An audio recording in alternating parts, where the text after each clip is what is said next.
L'espionnage qui concerne aussi l'un des monuments emblématiques de Paris, sinon le monument emblématique, la Tour Eiffel.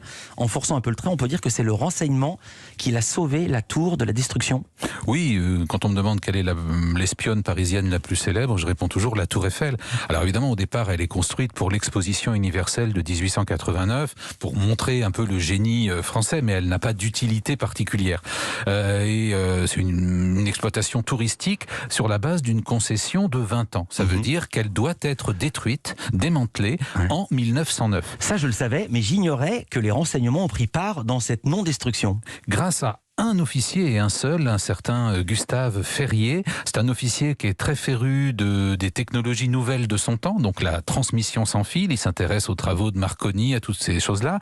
Et alors qu'il est regardé un petit peu bizarrement par l'état-major, il dit, voilà, cette tour Eiffel qu'on doit démanteler, elle pourrait servir d'antenne. Elle pourrait nous servir d'abord à émettre, et il fait des expériences. Gustave Eiffel est très content de prouver que sa tour a une utilité. Il l'aide à financer parce que l'armée ne met pas beaucoup d'argent là-dedans, trouve que tout ça c'est un peu bizarre, ces messages qu'on envoie sans fil, pourquoi faire Et donc il prouve qu'avec la Tour Eiffel on peut envoyer des messages très très loin, mais aussi quand les autres se mettent à la TSF, qu'on peut capter des messages.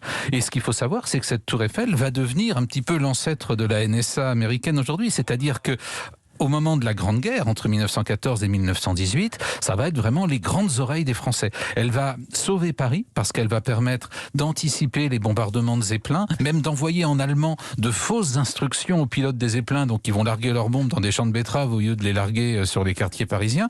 Elle va permettre d'arrêter des agents, par exemple Mata Hari, et puis elle va permettre de glaner énormément d'informations. Ce qu'il faut bien voir, c'est que la Tour Eiffel, à l'époque, en fait, outre la tour, il y a de grands câbles qui la relient au Champ de Mars pour accroître la portée de l'antenne, et dans des baraquements, puis dans des installations souterraines, ce sont des milliers de personnes qui sont là pour écouter, pour envoyer des messages, pour en capter, y compris les messages codés qu'il faut chiffrer, décrypter, etc. Donc c'est une véritable fourmilière, et en fait c'est avec la Tour Eiffel que naît vraiment le renseignement moderne, c'est-à-dire le renseignement technologique. Il ne suffit pas d'aller chercher des informations sur l'oreiller, il faut capter les télécommunications. Au-delà de Mata Hari, justement,